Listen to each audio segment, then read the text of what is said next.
Assalamualaikum warahmatullahi wabarakatuh. Salam pecinta pacu kuda. Oke teman-teman, sekarang ini kita sudah berada di gelanggang pacuan kuda di Kubu Gadang Payakumbuh.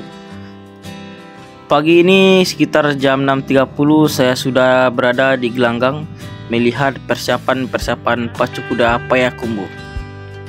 Tidak hanya itu, hari ini juga ada peresmian tugu monumen pacu kuda teman-teman di gelanggang.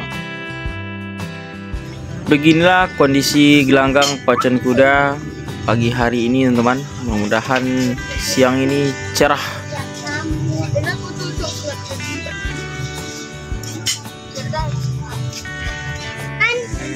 Lokasinya sangat indah, di belakangnya langsung disambut Gunung Sago teman-teman.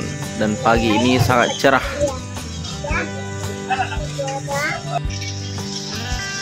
Habis ini kita akan melihat ke kandangnya teman-teman. Jangan lupa like, komen, dan subscribe terus Penjelajah Minang.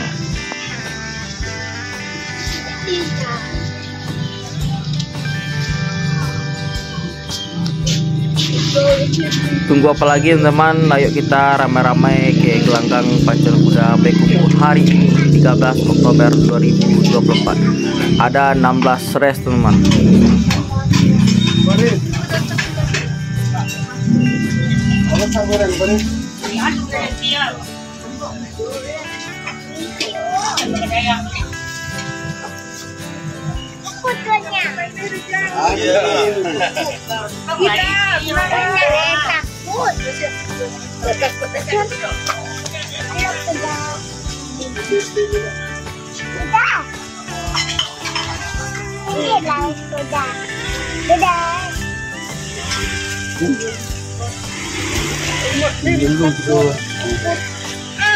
Takut aku.